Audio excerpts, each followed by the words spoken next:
let's set this up because there's no preview before the show. And we'll give you a pen. Thank you. And it'll be great. And no one needs to know that we're unprofessional, right? Right? All those 13 people watching don't need to know. Hello, welcome. Wait, I'm gonna put this over here. Hello, welcome to what? What? Not gonna work. No? Yes? Maybe? I'm gonna put this over here. And I'm gonna mute your computer. Or you can mute your computer. One sec. Oh, Yes. yeah. Yes! We're getting there. Oh, there it is. Okay. Where are you, Katie? I gotta get you on frame. I'm over here. Alright. How can I not lower this? Alright. Be in the screen. No? No? Maybe? You know what? Swivel. This is weird. No, move that over. You keep doing that. I'll get the intro going. Okay. Okay, yeah. Welcome to Shanahanigans Live, the show where there's no preview screen before you set up, so everything is off screen. This episode of Shanahanigans Live, while Katie gets herself set up, is going to be terribly exciting. It may be getting colder outside, but in the theaters, it's just warming up. We've got reviews, like how we did that. We've got reviews for the top movies this season. We've got Cloud Atlas. Yeah, you went to see that, right? Wait, I'm doing the preview. Okay. I gotta get the thing on the boat. Dearest Six Smith, I'm hanging out with a piano player. What are you doing in my office? I don't got your money. I am a clone. Everybody's just talking What's about... with the true in the mountain? Also coming up, we watched Wreck-It Ralph. Yeah, we did. I don't want to be the bad guy anymore. You gotta watch out when you're in the place called Hero's Duty. And finally, Phoenix Wright was in theaters during Gamer Camp. Objection! All that and more coming up on Shanahanigans Live. Katie. Everybody's talking about your beard. Really? Yeah. You should explain Sorry. the good deed you're doing by going beardless. Okay. Sorry, was I yelling in this mic the whole time? I'll lower the volume for you guys. Welcome to this episode of Shanahanigans Live. Welcome. How are you? How are you? Good question. How are you? I am suffering from a massive head cold. I don't know if you can hear it in my I'll voice. move the mic over to you then. Yes, everybody can I'm hear going to me be the all loud one. snuffling and swallowing. Some people are asking what's going on. I hope it's just not I think a technical about the problem. It's just a beard. me problem. Oh, the beard's missing? You guys noticed? Where did it go? Well, if you're following last week's episode, you'll know that this month is the month of November. Yes, the year where bros grow mows. Bros do grow to raise mows. money for research for men's health. You can go to Movember.com. Dude with a good cause and doing good things. It's pretty much the only charity that I actively participate in because I'm too lazy to run. You know. So I shave, and it's a big decision. Because beards keep us warm, and November gets cold. You know, it's awful. Because it's cold outside. But it's for a good cause, and so my heart is warm. You guys can warm my heart by donating. Look up Shaggy Shan on Movember. You could contribute monies for changing the face of men's health. Because men's health is damn important. I feel guys get the bum rap a lot these days. People always say guys are jerks, and I'm like, not all of us are jerks. Who says guys are jerks? Jerks do. So you don't want to be a jerk, contribute to Movember. You can either contribute to myself, Shaggy Shan, or the team itself, Quarter Circle Mo. It's a Street Fighter reference. You can contribute to the team, and then, you know, I don't get the money. Why do I need the money? It goes to men's health research, and it's good. And Canada keeps winning consecutively. Movember was started in Australia, but Canada caught the win and kicked the ass out of everyone and raised the most money, and we're going to do it again. Or if you guys don't want that to happen, contribute to someone in your local areas or your company, or make your own team. Contribute towards Movember. Change the face of men's health. A good time to start. Good time to shave. Very good. And you'll gradually see the progress I'm doing because you may notice there's a bit of a beard here left. You know, there's nothing on this side, but there's something happening on this side, but there's a mustache. So I'll let you guys, you know, see what's going on. Maybe take a guess what kind, because every year I like to do a different kind of mustache. The first year I went for classic handlebar, just this, to see what that was like. Wasn't as bad as I thought it was going to be. I looked pretty badass, but then I shaved the handles and it was just a mustache. I was like, oh, no! And I shaved the whole thing off. I couldn't do that. I couldn't do that. That was the night of. The following year, a mustache went all the way across the face. It pulled off the Lord Mayor. And it was pretty good too. And yeah, so there you go. It's kind of rocking the moment, I'm saying. What you working on right now? I am working on a Barbie board, so I can't actually show. Is that what kills our computer? Because we still says CPU above 80% Really? every time we do the show. Oh man. I've been trying to lower the quality all the time. Here, let me quit Photoshop. Oh. Does that mean you can't do anything during the show? What does it say? Oh, it's perfect. You know what? We're still figuring out this live stream business, and live stream seems to be giving us problems whenever we're on it. That sucks. I can't work on my digital I think work. you can. You guys keep us posted if the audio is messing up or if the video is messing up. You guys can give us a heads up. But for now, Katie has to do the work. Eject time machine. Well, I already did. Oh, sweet. Yes. Yeah. Definitely yes. Let me get my phone out and see what's going on. Yeah. How are you guys? Here we are talking about ourselves and our mustaches. Once again, go to look up Shaggy Shan in Movember. You should find my page. Appreciate the donations. I'm growing this mo for a greater cause. I can't grow a mustache, so my Twitter icon is slowly growing. Yeah, there you go. It'll be gradually getting bigger over the month. True.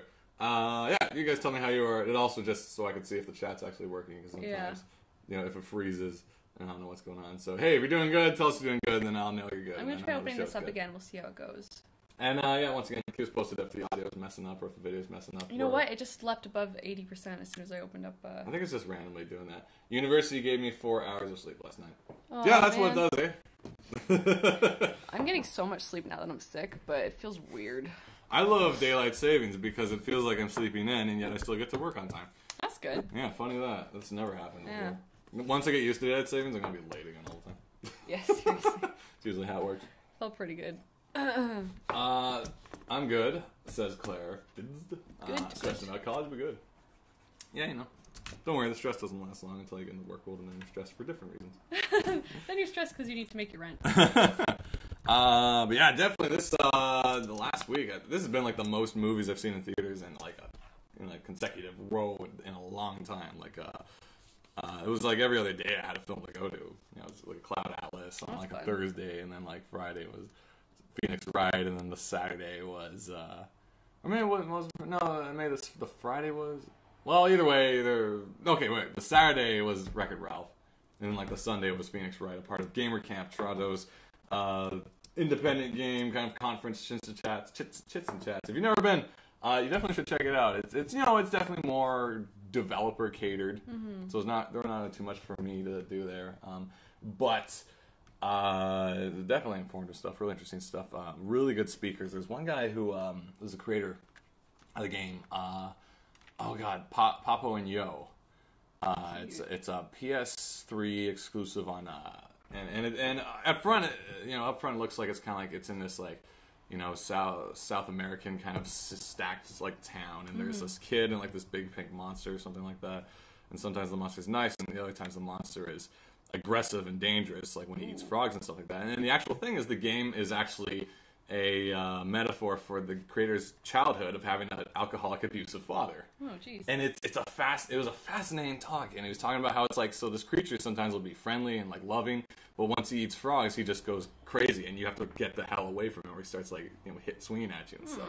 And it was a fascinating talk the guy had, and definitely something that I want to check out now and see what it's all about. It's Papo and Yo.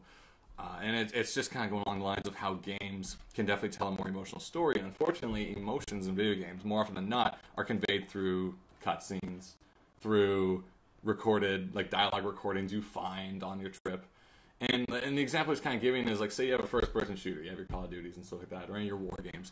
At the very beginning in cinematic, you'll have like, oh, this soldier, he has a wife and he has a kid, and so you learn that he has compassion. He's not just a gun nut who goes out and kills people. The rest of the game is all shooting, and then at the very end you get another cutscene that's like, oh, wife and kids. And it's like, how come we can't have the emotion as gameplay somehow? Was the point he was kind of making. And it was an interesting thought, because like certain games, when emotion is the gameplay, usually it's like exclusively that's the gameplay. Like you play something like Eco, whichever you prefer to call it, and the game is like a very emotional journey, but it's like the whole experience is based on the emotion. It's not like just certain story keys are like, oh, we have to show that the soldier has a family. Let's have a mini game where he's eating cake on his kid's birthday.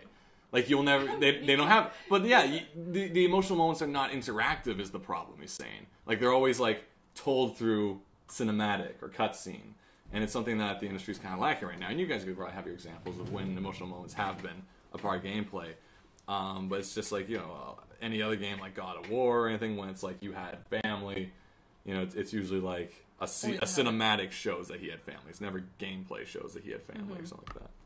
It's not like, gotta get home for the baseball game. Yeah, like the God of War is like slashing at this giant elephant demon, and he's like, oh god, my son's T-ball just started. I'm trying to... the kid like, where is he? Yeah, and then you're doing a minigame, you're like running through traffic and gridlock, and you're trying to get... Yeah. And then we also had like the lead narrative director, narrative designer of Deus Ex: Human Revolution, all the way from Eidos, Montreal, I believe, and she's talking about how levels are also level design should be a part of story. Like, say you have a sequence in an office, and you should design it to look like it was a functioning office before it became a battle zone. So it's like, is there a water cooler? Are there desks? Are there chairs?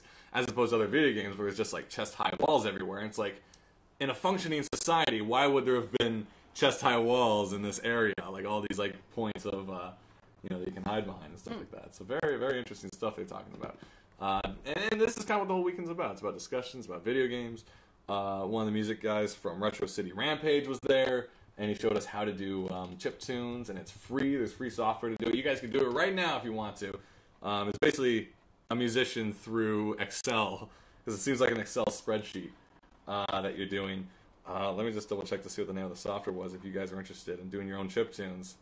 Open Mod Plug Tracker, or OMP Tracker. And it's basically like you're going to open it, and it looks like a spreadsheet, but it plays it sequentially, and it's all frequencies, and it makes classic, Nintendo-style chiptunes, and it's something that I really wouldn't mind trying out. So that's what Gamer Camp's about. We got to try a bunch of neat games, too, which you may want to check out. There was one called, if you're following my Twitter, I wrote them all down there. Mm-hmm. There's one called, like, Lovers in a Dangerous Space, or something like that. Oh, yeah? Or Dangerous Space Time. And the premise is, like, you're in a little pink Death Star, and it's 2 players, and you're basically running around manning different turrets, the thrusters, the shields, the laser beam, just defending yourself. And it's inevitable that you're going to lose eventually, but the 2 of you in co-op try to see how long you can last running around this ship and just manning different turrets and things like that. And it's just like Gamer Camp just brings out a lot of like unique gameplay ideas and stuff like that. And so, yeah. That's super fun. Yeah. So if you're in Toronto around this time of year next year, check it out. Well, it seems like there's a lot of these things going on, like different gaming communities getting together to jam on making games and stuff like that. As said, like a friend of mine said, Toronto's a very nerdy city. Mm-hmm. It's extremely nerdy. We have lots of comic shops. We've got video games, events. We've got zombie parades. We've got like the works. Yeah, so with the gaming events, I know there's one, and I haven't been able to make it out to a meeting yet. But there's a group. I think it's Dames Making Games, and it's Dames Making Games. Yeah, it's a lady-friendly gaming group where it's they're looking for programmers and artists to team up and collaborate and work on projects. And I remember being really interested in this because I think I heard about it either through Guys with Pencils or Miguel Sternberg, who's a big gamer in the city. But it's something I've always been interested in, like collaborating with a programmer on making stuff. Well, because that's the thing. Programmers don't have artists hanging around with them all the time. And one of the biggest demands of programmers is we need resources. We need images. We need characters. We need designs. And this is why if you go on like the Xbox Live Indie screen, all the box art, like most of the box art is, not to be rude, but just terrible looking. Like it doesn't sell the game well at all because they're basically just going into MS Paint or whatever, and just slapping on drop shadows and making their cover look as, lens flare heavy as possible. Was it Mario Paint that had that? Yeah. Yeah. I think all our programs have no, song. Well, that's like Photoshop, and that's it's the like, thing, as yeah. I get closer to my deadline, it's like Super Mario. You're gonna get fired because you didn't finish your work on time. Storyboard is due. It's like, oh god. That would really help. That's a motivator. Boss is calling. Boss is calling. Yeah. Oh god. No excuses. You slept in. No more friends. No more movies. Your bosses would be terrible. They just like listen to the song to see what you're up to. Was on Tumblr for 4 hours yesterday. Like, oh no. Definitely. Like, yeah, Mario Paint was a classic this time. It was awesome. One of the finest experiences of creativity. Yeah. Although I remember seeing the commercials and it was like the kid was making like an animated movie. Yeah, that was horse. And then all they could do was like 4 frames. That was bull lore. It was like 8-frame animations, and the kid's like doing this fully featured, and like the save system. We were like, we're gonna do our feature film. It's gonna be amazing. Yeah, it's gonna happen, guys. The feature film, I've got all these storyboards drawn up for it. It's like an 8-year-old. See, the feature film would have been made if we had 8 frames happening, and then all of it we was hooked full of pigs. No, but then we'd have to hook up a VCR, capture those 8 frames, pause, then erase everything, then start again. Well, technically, yeah, we could have, if we'd done that. Well, essentially, we taped a lot of stuff. Yeah, too, but essentially, all we needed as kids was a sequencer, like something that would just sequence through your still images, and at the time, that wasn't very accessible. like even just having Flash was huge because people could then do like onion skinning and just like have their simple animations. Like my first PDA, long before the smartphones, I had PDAs because that's how I wrote. But they had like a notepad. Actually, I didn't even have one yet. My friend had one. She had a notepad software. But the cool thing was if you held down next, it would cycle through them really fast. So during my courses, I'd make these like crazy complicated stick figure animations that actually had the camera circling around them and stuff, and like over the top fight scenes, and it was just all done on a sequenced notepad software. Yeah. And it was just like little characters running and like, you know, and it was cool. And just having access to something that would like sequence through your stuff, you could become a stop motion artist at an early age, or you know, draw on paper, or you know, you didn't have to draw with a mouse all the time. Mm-hmm. But, you know, even that's like After Effects you can use just as a sequencer if you want. Just change your frame rates and stuff. Like, yeah. It's pretty sweet. But definitely something we would look forward to everyone having. To have it. Like, we kind of just missed that boat as kids. Like, I'm so envious of kids because they have the technology that studios are using, but they also have the time of a youth who doesn't have a job. Yeah. And that's what you need to learn. You need time. You need access to like the abilities and passion like to just do it. Oh, there's a passion too, but God, it's tricky. Yeah, but I mean, time and passion. But like, you know, it's the passion and the time that made me as a kid like sit in front of the TV, pause frames and animation, and copy it. Yeah. Like, I don't know what else would make you just sit down and like, I'm now gonna draw everything from Sailor Moon in the sketchbook. And it's like you can only pause the tape for like maybe 2 minutes, so it's like you're doing 2-minute gestures on like and stuff. And like, but that's like a figure drawing. It's like 1 minute figure drawings. Where it's like, oh god, I gotta do this 2 minutes really before fast. the VCR kicks off. Basically that, and then they got the scribblies and the frequencies and stuff like that. I just like trace off the TV. It was pathetic. Oh yeah, I remember you with tracing paper. I mean, I just gave up on that. Aw. I pursued the writing piece. Well, I mean, for what it's worth, your thumbnails for comics are very legible. See, there you go. Yeah, like, because I direct. Like, I drew a storyboard for a recent video right before we were about to shoot it, because it was in my mind so clear. I knew exactly what we needed, but I had to tell everyone else because we were on film. That's so I'm the like, thing. It doesn't have to look pretty. Like, but then I just made a sequence of sticky notes all in a row. And even, like, I'm still impressed that I was able to pull this off, but back when we were doing the Escapist series, like, I had that split screen red versus blue thing, which is kind of like a take on Team Fortress, and we had the whole cast dressed in red and then doing the scene in reaction dressed in blue. But we also had different camera angles and cuts and tricks, so they had to switch costumes a few times to get the whole thing done. Mm-hmm. And that day, right before shooting, I figured out the sequence by like, I lined up a row on this longest table of sticky notes and just drew every frame in my head. It was never on paper before that, and figured out from there who should be dressed as what, when we're going to shoot this, and I just reassembled it all. I'm like, all right, this is what we're doing, and it actually worked out. Like, whether it was a good sketch or not, I'll leave it to you guys, but technically it worked, which I was happy with. Yeah. Look at me, touting my wares. What else is happening? I know I how's the chat doing? Because I keep seeing that thing like saying lower quality, and I don't know if we're... Yeah, if you guys are still watching, hopefully. Is video quality fine? Audio fine? We're still kind of new to live stream. I'm trying to mess around with the settings. Last week's episode, for some reason, was kind of like the audio had these blips and stuff in it. I don't know why. Even the recording had it. Oh, really? Yeah, it was a good episode too, I think, because we kind of pulled it together with that contest at the end. If you missed it, Creepy Porpoise won the Shanahanigans. Well, I guess it was your Twitter thing. Wait, what was it for again? Why do we have a contest? Just a way to thank people for hanging out and checking out our stuff, even though we're not updating. Yeah. You know, just for sticking around and being cool. Last week we did, if you followed any of my work and we have a contest. See, the audio was a little blippy. Yeah? Well, the sound still blips. I don't know why. Like, what else can we do? Like, I can lower the quality a bit more, but I don't know. Lower for that song. Yeah, why is it blippy? I was like, let me jump on this. Yeah. Do you have the pen? Yep, here you go. This thing's all... Like, I don't know. Photoshop can't be taking up all your RAM, can it? I don't know, because I have a lot of stuff running at the same time as Photoshop, so I think live stream's just being all wah. Shoot. Yeah, here, move this around. Yeah. I love my if you moves. want, you can tell them things. Yeah, well... Oh, what just happened there? So your weekend was Gamer Camp. My weekend was the Royal Winter Fair is in town for people who want to go check out They have it's at the exhibition center in Toronto here, and there's they bring in animals and they bring in just a lot of neat country things. I'm going to do an experiment. I'm going to cut the stereo and switch to mono. Let's see if this helps, guys. If it's not surround sound. And save. Alright, the audio should be mono now. Can you guys hear? Is that working? It's not terrible. You can still understand everything perfectly. It's just a bit blippy. I switched it to mono. How's that? Is it any better? Continue your story. Okay, yeah, so we go in, they have a whole bunch of horses there. So, like, I went with Heather, and we just went to our sister, and we just were drawing animals all day, and it was really nice. The thing is we used to go to the Royal Winter Fair all the time in college, but there was this entrance you could sneak into, so you didn't have to pay the $20 cover, like, with all the horses.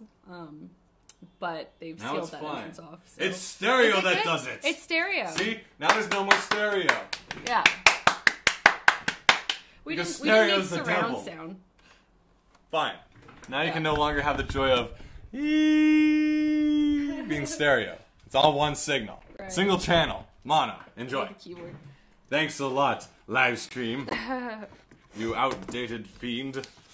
Anyway, Winter Fair, horses. But yeah, it was awesome, and there's a lot of fun stuff. And they have like the giant pumpkins that are just so massive they're ridiculous. Daniel Luke says we're still stereo. Yeah, but I think time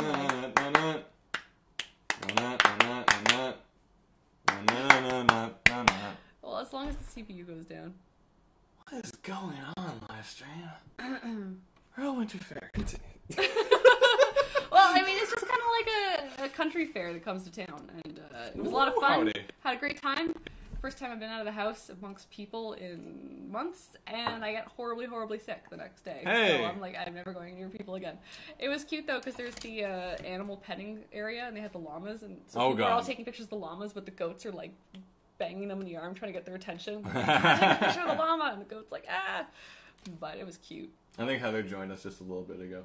Oh, cool. Heather, the new winner of 3-time award winner from her school. So Maaaaath! our little sister, our little sister got a couple. You know, I've always been interested in academics and things like that. The pursuit of better words. Yeah, so I mean, I think you got the writing awards in high school. Hells yeah. And I got like video arts I got the and high you marks. Suck at essays, but you passed with wicked awesome videos awards. For me, it was like, you know, the 80 to 90% club and the arts, and she gets like 90+ club, Comtech, and for some reason math. Yeah. She gets the math award. We're all like, what? Math? And even she was That's like, what we're like math? Yeah, so we're saying she's going to be the successful sibling. See, because here's the thing. I always enjoyed a good round of geometry. Because I like being like, hey, hypotenuse and diameter and that other thing. I used to be good at it. But I never excelled, no. But yeah. Math award. I don't know where it comes from. Yeah, I have no idea. It's wacky.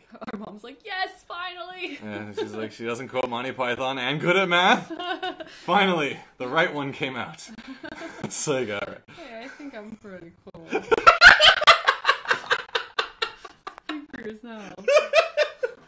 That's the thing, it's like, that kind of occurred to me. It's kind of like, when you have kids and once they finally get jobs, are you like proud of them anymore? You're like, well, he's locked in his lot in life. I'm a little bit right-brained though, for like being interested in the arts. I'm still business focused and stuff. I'm not super left brain. Yeah. You're like the embodiment of left brain. Am I? You're like, let's make hamburgers out of Krispy Kreme donuts and I want spaghetti necklaces. Now we're gonna have them. It's like, that could be a perfect segue into Wreck-It Ralph. Yeah, but let's quickly first say, Sarah says, wait, someone said they had a llama farm. Where'd it go? Oh, Hannah has a llama farm. There you go. Nice. You better send some pictures. Can I come to a house? I want proof. Proof is in the pudding. I want llama pudding. Any hoozle. Rachel says, high school is a terrible time for kids. Why am I speaking like it's a good thing?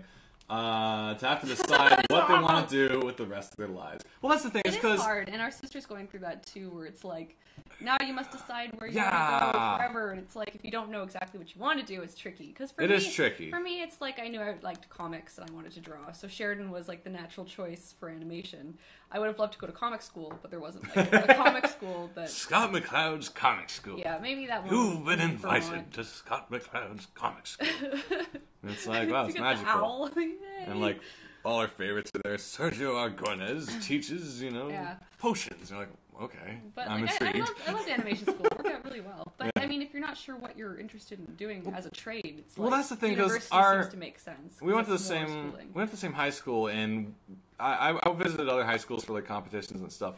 And like we visited schools that had like actual like hairstyling courses and like an actual auto shop. An actual auto shop. And the thing was, our school's drama room or art room used to be the auto shop, and then it became a drama and art room. Oh, the art room was the best because it had those giant auto shop windows. Yeah, that's the thing. Like they were garages or garages. Garage. And then they became like the arts.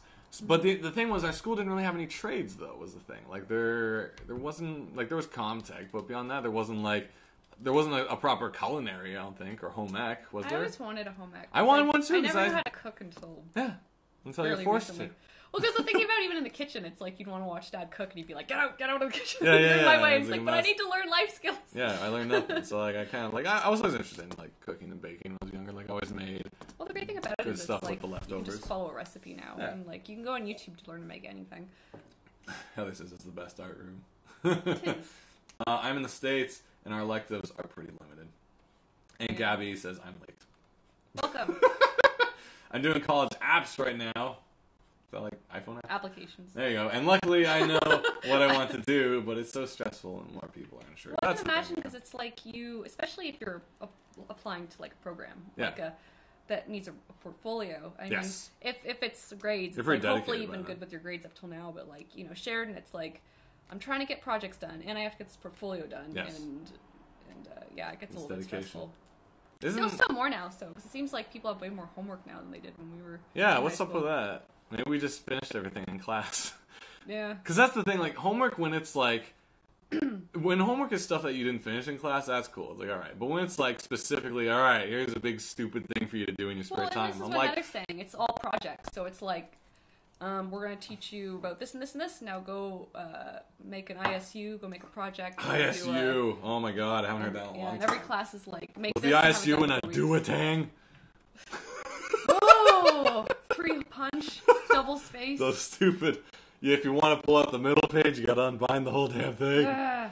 Friggin' do-a-tangs. Whoever thought of those? Well, what I always said about high school, too, is it's like, each class is like, it's not just teaching you the lesson, it's teaching you how to appease, like, a boss character, too. Yeah. So it's like, how do I get the best grades out of this teacher? Well, that's the thing, because that's the game of life, is how to please, because, like, our dad said he once had a professor who, he wrote, like, a historical essay from, like, let's say my dad wrote it from, like, the left-wing perspective, wrote it and sent it in, he's like, this is crap. So he rewrote it from the right perspective, and he's like, this is great. And it's like, you just gotta learn the game, baby. But then it's like, do you learn the game, or do you stick with your principles and like... Nope. When you're in first, second, and third year of university, you don't have an opinion. When you're in fourth year, you can start to have an opinion, and when you're alum, and then you can write papers. Man, it's a sham. Because that's the thing, like, all our essays are basically regurgitating other people's opinions, which I'm like, why can't I have an opinion? It's like, no. Not until you've left school and you're taking things seriously. Not until you've left school and you're in super debt. Well, no, it's the thing, like, your post-grad and stuff, or whatever, and you have, like... Because the thing is, like, if you go to post-secondary and you're in university, you have access not just to, like, crap in the library, but, like, there's a network... Oh, I just generalized that. But you have, like, a network of other people's essays and stuff that you can, like, access and be like, oh, Martin Frumpington thought this about whatever the hell, and you're like, oh, I better source Frumpington's paper. And it's... says, oh, I do not miss that stuff at all. Yeah, and so your essay is never about what you think. You're not like, well, I thought the Meech-like Accord was whatever. It's like, well, Frumpington suggested. But I'm like, I'm pretty sure that was his own opinion, too. I wonder if that's why people on Tumblr still art and don't, like, post, like because it's like, I have to do it in school. I'm not going to do it on the internet. It's like, no, well, this is where it counts because you're being an idiot and you're posting my art and you've taken off my link. You've gone in and edited my signature out of it. It takes more effort to edit out my stamp on my work than it does to, like, It's so weird. And I'm really grateful that people are on top of that because I don't pay attention to it. And someone's like, this person's selling your art on a t-shirt. And I'm like, yeah, going in there. Yeah, that's the way. Have you gotten to that phase yet? Yeah, I had someone selling... On a t-shirt? No, Etsy jewelry with my designs on it. How's it work? Well, they just find it on the net. Like they just like printed it and put it in a casing? Like... Yeah, on like a ring or something. Yeah. And it's like this $1 ring. And I'm like, you take that off right now. My $1 ring.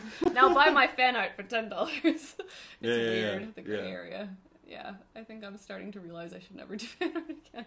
Oh yeah, no, fan art's kind of tricky. Because it's kind of like... Well, because I don't like it when people sell my art, so I'm like, I don't know if it's right, if I should be... But it's like I'm selling my version of it. The thing is it's like... someone taking exactly your art and putting it on a T-shirt and selling it. But that happens. That shows up in like, I don't know if it was Hot Topic or one of those places or Urban Outfitters, but that happens. Because once the internet became this like hot property, people were just like, and the worst was there's one that recently I saw. It was all over like Tumblr, I think. And it's like the person makes like 3D designs, and they made this kind of like 3D design robot girl or something like that, which is kind of like Miku, I guess, from that Vocaloid, but like more robotic. Was it the pink one, like Pepper? No, I'm not terribly sure, but it's like they made this design, and then later on a 3D, there's 3D websites where you can buy resources. If you're like, oh, I need a helicopter, you can like buy someone's design. And basically there was that, his DeviantArt design of this 3D robot girl was remade in like 3D, and the guy was selling it, and he already made a couple grand on it. And he's like, dude, take this down. And the website was like, well, how about if we just put your name on it? Is it cool if we, because they get a percentage too. And it's just shitty.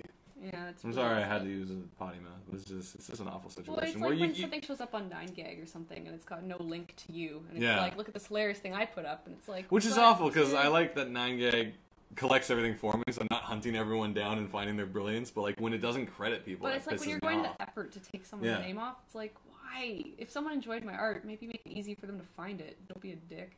It says, well, Disney wouldn't care stealing stuff, cough, theft, thief in the cobbler, cough. Really? Thief in the Cobbler? Well, was that a debate? Is this the Aladdin Thief in the Cobbler era? Thief in the Cobbler was being worked on for a really long time by Richard Williams. Like, I know there was like an awkwardness where I think it was supposed to come out, and then it was like the year it came out, like Aladdin came out. Yeah. Which was really weird timing-wise. But it's also, like, I don't know if it's the same situation as, like, the Deep Impact in Armageddon, the Bug's Life, and the Ants. Well, like, if you read one of those Pixar stories, it sounds almost like, and this is just something I read from, like, I don't know if it was Pixar Touch or another one, but it was like when Katzenberg left, it was like when Pixar was developing Bug's Life and Ants was coming out, it was like Lasseter stormed in there to Katzenberg to be like, what are you doing? What are you doing? Because it was almost like the Hawaiian shirt comes off. Yeah, it was almost like it was some kind of spiteful thing. I don't know anything about it for sure, but it made it sound like it was like a legitimate, like, I'll show you. But then that kind of continues, because it's like you have Finding Nemo and Stupid Sharks. And well, I don't want to say Stupid Sharks, I didn't see it, but it's like, it's kind of like the thematic stuff kind of happens at the same time, and then I don't know if this is like too far-fetched, but I feel like this happens so much, it's just sometimes coincidence. But it's like sometimes coincidence. Films are on the same vein. It's like, hey. But there's the other thing. It's sometimes coincidence, but there's also the other thing. Like when pitches are going around, I feel multiple studios hear it, and there is that fear that a lot of writers go, early writers, because jaded writers just don't care anymore. But at the beginning, you're like, oh, I don't want my work to be stolen. But then other people will tell you, oh, whatever. There's so many ideas, no one's gonna steal your work. But then it's weird that's like, a movie gets pitched to one studio, they reject it, so then they pitch it to another studio, they accept it, then that studio also makes the similar movie. And it's like, well, then you kind of, like, you didn't steal it, but you were quite inspired. They might have been like, hey, we'll take this for this %. You're like, no, but they still have but they'll still want to do it. This would be really popular. Because it's not like... Because I don't want to believe they're trying to, like... I mean, now I feel like both studios are in such a place that they don't even need to... Oh, yeah, they don't. No one needs to. They both make really great movies. They both make solid films. Yeah, but it's weird. It's tricky. It's tricky. It's weird. Yeah. It's just kind of weird. It's like, why would you do that? What's wrong? Like if like another studio like Sony or DreamWorks was like, we have a video game movie too, you'd be like, video game movie do you? Like, Or is it the other way around? Did Disney just get it done faster? Like I just don't know. It's tricky. And sometimes there's if you watch the Brilliant series, Everything is a Remix. There's a certain term called it's multiple discovery, where it's like, history has gone in such a way that everyone has hit the same need for something, so they both get invented at the same time. Yeah. It's kind of like, holy crap, I don't know how to lock the door. And meanwhile, a guy over here is like, holy crap, I don't know how to lock the door. Yeah, and they both get working on it. One of them releases the door locker majigger, and the other guy's like, you stole my idea. Yeah. But it's like a necessity came up naturally, and if one person didn't make it, the other one would have. I think is the idea. Yeah. I don't know if it's multiple discovery, but there's I feel like this happens to me with stuff, and it's not at the same time, but it's like I'll be developing an idea slowly, and then I'll see a movie or a TV show come out that's like exactly what I was working on. But they came out with it like 3 years before you even started thinking about it, is the thing. But once again, it's that multiple discovery. Maybe you guys experienced the same amount of things. We're like, oh, we both watched Harry Potter. We both saw that movie about the shark tornado. So and then we both merged that idea. Tornado? Sharknado is coming out soon. Sounds amazing. Is it a tornado of sharks? Yeah, it's a tornado full of sharks. Sounds about right. But like a land tornado? Yeah, that's why it's dangerous, because you think you're safe from sharks, but then the Sharknado comes by. As if like a tornado isn't bad enough. It's sucked up into a funnel of Oh, sharks. damn it! What does that even look like? It's like a tornado with a bunch of sharks just going around, isn't it? Why? Did you make that up? No, I saw it on Tumblr. I'm looking forward to it. That's weird. Let's just step back a second. Someone actually, if you want to scroll down on the chat. Oh gosh, do you have? You don't have the. I have nothing. I have no access to your computer. Okay. Move this over are we first. totally like missing all the chat? Yes, sort of. Move that over first just so we have access to it, and then scroll this down. Okay. Dang. Sorry, guys. Someone said, all right, let's go down a bit. Someone said something about Tell me fan what art. it- We're going to step back a second. What do you guys think? Says Rachel Powton. What do you guys think about fan art / fan fiction being published? Like 50 Shades of Grey? Maybe. I know a fan fiction writer who is really amazing, and she's written extremely long fic, which I wish she could get published. I would say you're not really gonna. Oh, sorry. All right, hold on. There's two ways we can go about this. I'm gonna say I think fan art and fan fiction is good for practice. Yes. I think there's not really a point making it professionally. You should probably there's a lot of let's see the thing. You can make it different enough from the thing you're basing it on, I feel. Because, whenever we made fan fiction, it was the characters were kind of always just a bit off. Well, they were never... but... Whenever we wrote fan fiction, they were never the actual characters. They Yeah, had it the was always a name bit and the off. look, and it was a parody of So them. I'd say if I'd written this giant fan fiction of a world that, I was if I made this giant Harry Potter fan fiction, and it's kind of... I mean, I don't think there's really a benefit to publishing fan fiction professionally, because legally you can't really do it. Nope.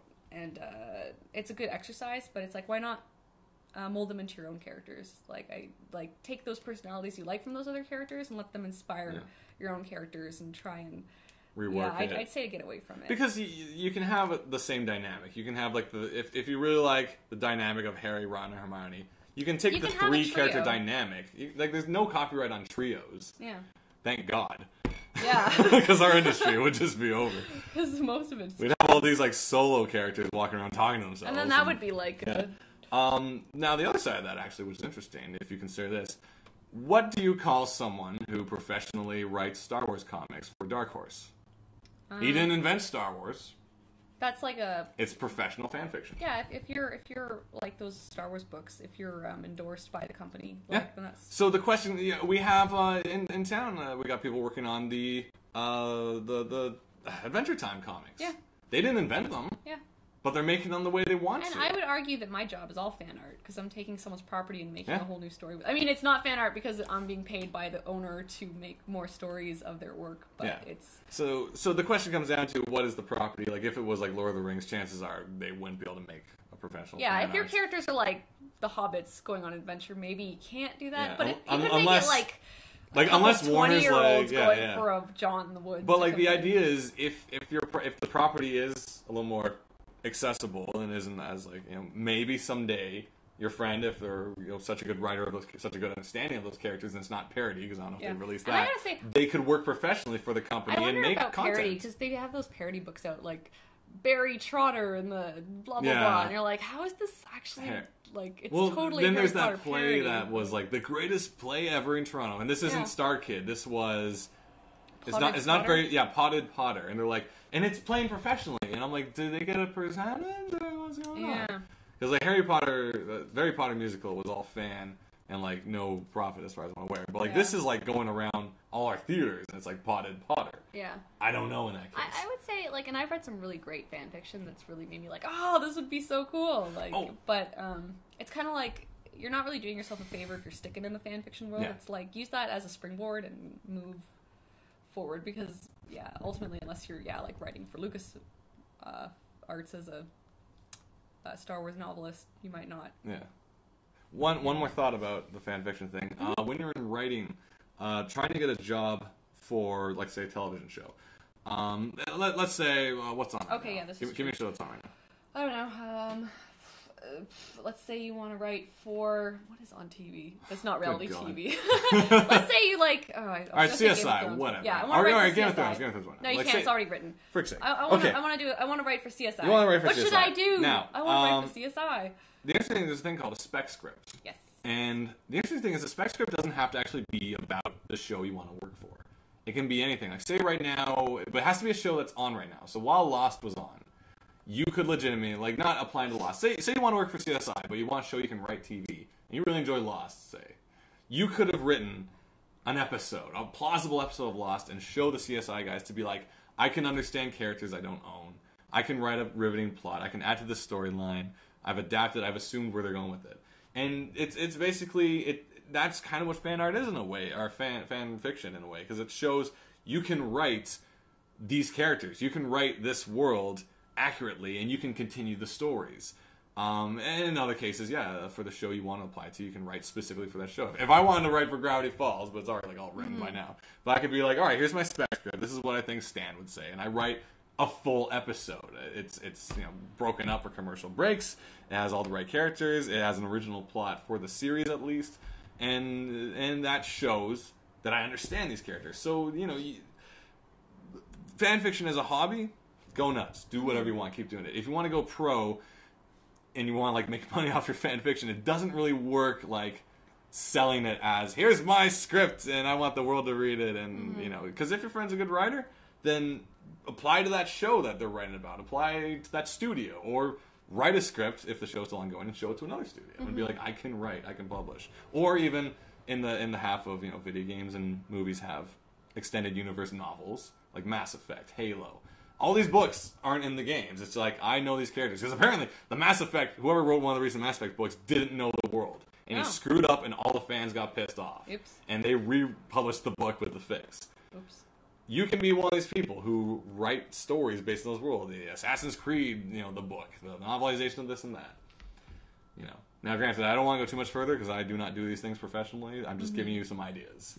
But definitely, that's out there. And we have seriously saying fan art's good to get fan bases, which was the Simply Potterific comics for us, I guess. Yeah. Because that's how most people found out about us. Essentially. If we started with Shrub Monkeys, we may have had like an obscure comic audience, but people searching Harry Potter comic found us. And that's how we started with a fan base. Yeah. Well, I mean, Shrub Monkeys even got bigger at the time because Girl-O-Matic really wanted to bring me on with the Simply Potterifics, but they couldn't because they didn't want to do fan comics. So they're like, do you have something else you're working on? I was like, I have 5 of these personal diary comics I'm working on. Yeah. So we went from there. Heather was saying we're being blippy. Are we okay now, or? Was that a while back, or is that? Yeah, it was like 6 minutes ago. Are we still good? Is our audio good, guys? Or is our computer hating us TV Dinner says, has there been any Shrub Monkey fan fiction? We've had some fan comics. It was really sweet. Yeah, there was kind of like little fan arts, like 1 or 2 page comics and stuff like that. There's during the redesign contest, there was the one that won was a comic. That was really cute. That was really fun. That takes me back. Yeah. What are we doing now? I know. I release like a dumb video once in a while. I get excited at cons where people are like, I love Shrub Monkeys. I'm like, I do too, and I haven't. Let's see. I am a piece of crap. Master Self says it's sounding good, so. Good. Master Self says it's so, then there you go. Yeah, Heather, you just have bad internet connection. Yeah, you're a liar and a thief. Occasional blip, nothing, blah, blah, blah. It's pretty good with the sound, maybe. Cool. Yeah, sounds good. All right, fine. But yeah. Someone was mentioning writing a spec script for Tim Burton and Joss Whedon to look at, so I'm like, oh, really? Cool. Yeah. Yeah. Like, these guys know their writing. Like, I've never attempted the spec script. I guess my interest doesn't really lie in TV. Like, there was a course for writing, and I don't know. Like, I'm kind of stubborn when it comes to writing. I don't like people imposing rules and stuff, even though like I know it's like rules of writing tend to just be more like what's common and expected. So like the whole rising act and what works. Like definitely, it's kind of what that is: rising action, climax, falling action. So in a way, a lot of us naturally just do that because that's what we grew up on, and so you can chart it out. And you can tell when people either just don't get it or are intentionally messing with it. To be like, oh, we start with the climax and we end. But then scholars can argue that it still follows the path because even though you start with the climax and end with the, falling action and begin with the rising action, it's kind of like you can still argue. Because you can argue that Memento still follows the arc even though it's like the backwards forwards movie. Yeah. It's like, no, it still follows the arc. You can't escape the arc. For some reason, you said Memento, I thought you were saying Mentos, and I was like... Yes, Mentos freshness. Back to Wreck-It Oh yeah, that would segue us back in. We had 2 chances to segue to Wreck-It Ralph, and we haven't taken it yet. Yeah. Unless you guys want us to still talk about like serious business, because we won't do spoilers. I am finding this interesting. Someone said, my friends in Comtech bugs me to bug you to make more Shrub Monkeys, says I know. First of all, we'd probably change it to be called Shanahanigans at this point, because I feel like the Shrub Monkeys Like, Also, it'd be nice to bring it back. back. Who had that Shramonkey C word of the day website, and I was like, why? The C word of the Ruined day. it. And then I'm like, great. Like, what Grab does that our, have to do with be it? the third on Google search. Why don't you? I mean, it'd be less if I updated more, but... NFB teachers are robbing of on me. What? NFB teachers. National Film Board teachers? Of on me. Rubbing off on me or robbing of on me? Sorry, I don't mean to be the grammar guy, but this is very important to make sure we know what you're talking about. Segues. Can I make the chat bigger? No. I'm sorry. Mine is suspense and sci-fi, kind of alternative reality. Shanahanigans presents Strum Monkeys. That could work. That could work. Is there anything else we want to grab over there? Me too. Let's see if we missed anything. Fan art is good to get your fan base. Absolutely true. Like, once again, do fan art. Whether you choose to sell it or not at the con, like, that's like, I don't know. I have no feeling over that. Some people make most of their money by doing like really good fan art, and it helps fund their other projects. Mm-hmm. You know what? Just don't get too pissy if you get ripped off, I guess. And it's a weird realm, though. It's like when you make a tribute and sell it versus someone taking verbatim your work and selling it. It's like, it's kind of like, there's how would gotta you be a feel difference. if someone was selling like Silly Kingdom t-shirts? Yeah, I'd be friggin'... No, I'm gonna take this to the next level. Poopin' pissed. Poopin' pissed. Up a level. Wow. Potty talk. Yeah, I would be. Because I'm like, dude. But if it was like, yeah. Because I wonder about all that My Little Pony stuff where it's like, is this legit or is this just fun? What do you think, like, Hasbro's like, they're ripping off of ponies. I saw it on Etsy. My pony. I designed Applejack. And now someone made Apple smack and she's on the joints. I would argue, though, that it's like, stuff like that for a giant production, it's helping with the fan community. So it's like you make Harry Potter fan Unless stuff. it's like, a Viacom it's property. Super fun. Okay, yeah, I guess. You make SpongeBob, you'll get slapped in the face. Mm-hmm. But like, definitely, like, the internet era, studios had to learn to embrace the fan, because that's, you know, TV audiences are dwindling by the minutes, because we all enjoy our content on our time and stuff like that. Mm-hmm. And a part of that also is a part of our time is we like to draw, we like to write, we like to recreate, remix, redistribute, show people our work. We're proud of we in as much as people enjoy being part of something, like they wear the T-shirt of their sports team, or they, you know, want to know that, you know, on their Facebook, I like the incredible. You know, Rachel's comment makes me laugh. What's Rachel's comment? About a tall, maybe bearded man walks up to you and rips your shirt off. No. No. My design. I completely lost my train of thought there. I'm sorry, it just made me laugh. Damn it. It was going good. Can we rewind and watch it?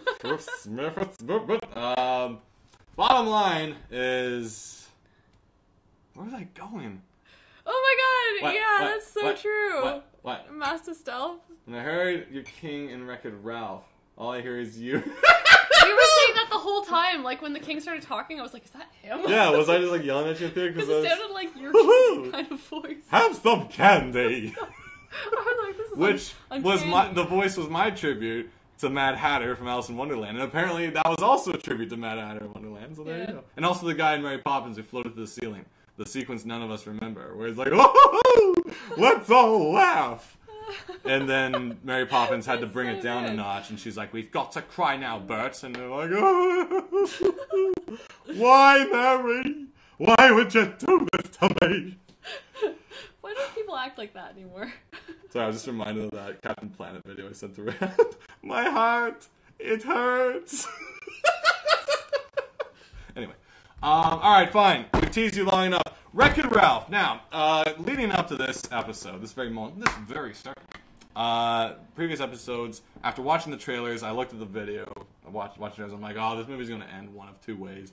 Either he gets what he wants. And we're not going to spoil Yeah, we're not going to spoil nothing. So don't worry, we're not going to spoil But either, like, watching the trailer, if you've seen a movie before this, and I've read anything before this, like you can tell where the movie's going. It's like the main character is the bad guy, doesn't want to be the bad guy anymore, and so the ending's either going to be he gets to be the good guy and he's happy, or he realizes that he enjoys his lot in life and continues a good job kind of thing. But like as that kind of like realization thing, because that was the plot of like Rock-a-Doodle, if anyone remembers that, because he was like, I don't want to be in the country no more, and then he went on Hollywood, but he was like, I miss the country, and then he came back.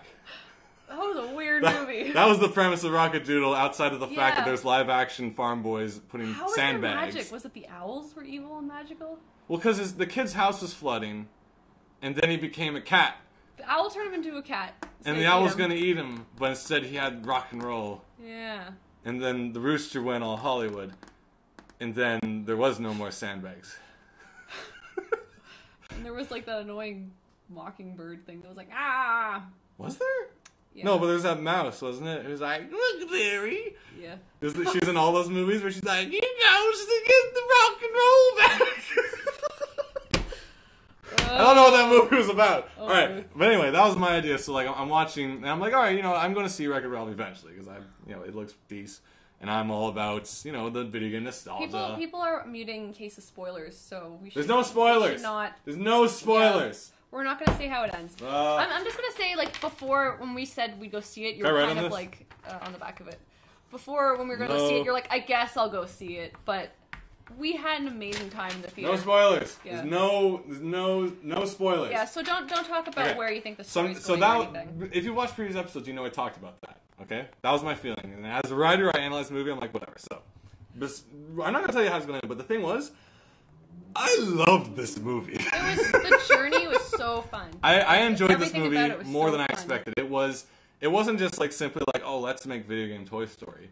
Like it has a lot of tributes that I was literally the first 20 minutes just pointing at the screen like a friggin' kid at the zoo as I tweeted. I'm like, there's that, there's that, oh my god! But beyond that, like they don't overplay it. That's just kind of the beginning to get all of us excited. Yeah. Which is funny because I was reading other people's posts and there's like some jokes that people are like, like their kids are watching. Their kids are like this generation of gamer. Like, oh, that's from like a game like Smash Bros, which is like, a compilation of game history. I'm like, oh, that's from Smash Bros. It's like, no, sweetheart, it's from way before that. But that's cute. This is from so it's that kind of thing. And the thing was, beyond all the video game references, it's funny, it's heartwarming, it has moments that I was crying. Not gonna lie. Yeah, it makes us really care for the characters. It is a solid. Super funny. The designs are gorgeous. The animation is great. The designs are gorgeous. Yeah. The one-liners are excellent. The writing's excellent. Yeah, I feel like maybe next week we can talk more about it in detail. Yeah. So our homework to you guys is go out see and it. catch Wreck-It Ralph. I'm giving 100% thumbs on this movie. It is, I think, one of the best things I've seen this year. Like, see, check this out. We really got Gabby fun. saying, "What, Shaggy not critically of an anime film?" No, I'm critical. I'm critically amazed by this film. Funny. Like in the trailer, I thought I was gonna hate Sarah Silverman's character because it was like anytime they have like stop mimicking me and stuff like that, I'm like, oh god, this is annoying in the trailer. But that exact same joke in the theater was amazing. It was funny. Yeah, just in the context of watching it, she was so the trailer was kind of all right for me. I think I didn't enjoy the trailer, but like her character, I was all for. I was supportive and all that stuff. Yeah, they're all excellent. There's great animation. There's great cameos. There's really good, even not the non-canon, the references. Style I love, and I don't want to say too much about this. But Yeah. there's different styles for like different animated characters, and I love it. And I find it's kind of like it's really refreshing too because it really embraces animation as 3D versus trying to make it semi-realistic, which some movies do. Like they give more realistic textures and skin tones, and it's just kind of like distracting and weird looking. Like I don't want to be like too critical if anyone works on these shows, but like the trailer for the Croods or the cave people. New Chris Sanders movie. It's just like I don't like the texture of the characters because it looks like they gave them human skin textures and stuff, but they're still deformed cartoonily, and it kind of hits that uncanny valley for me, and it doesn't work for me. But like Wreck-It Ralph is like you're watching, you're just in it, and you love the designs. People can be large, people can be tiny, and they all work together.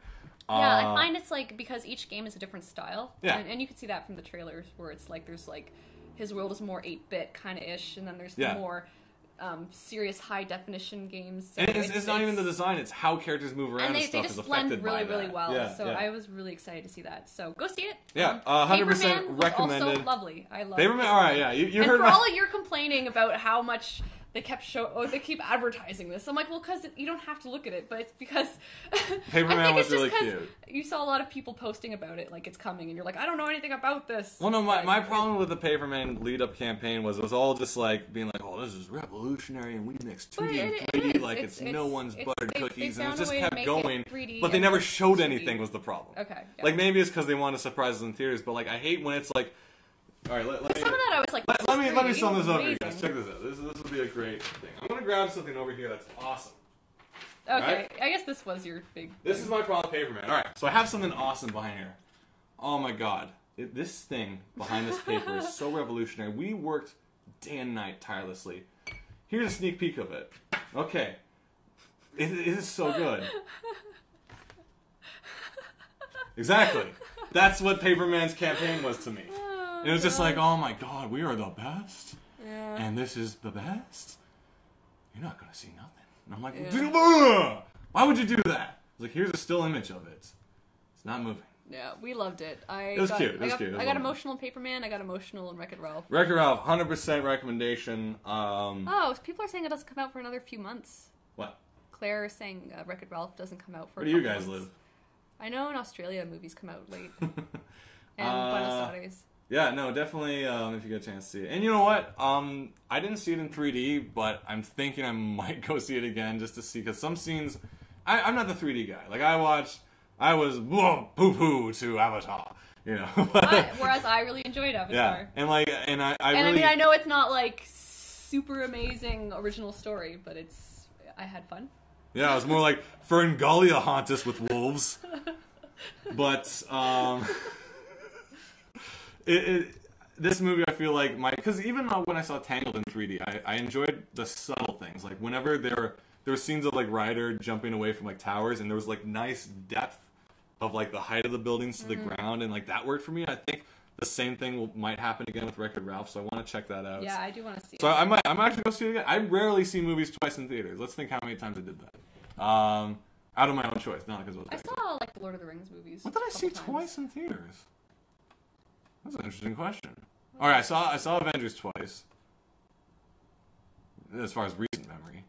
What did I see twice? I don't know what I can't remember. If it was like, it was so good, I had to see it again. I remember for whatever reason I loved Gladiator when it first came out, and I saw that one like 3 times. And I was like, this is getting really long. Yeah. The third one. Because there's some friend who hadn't seen it yet, and I was like, I know the camera movement is so fast and choppy.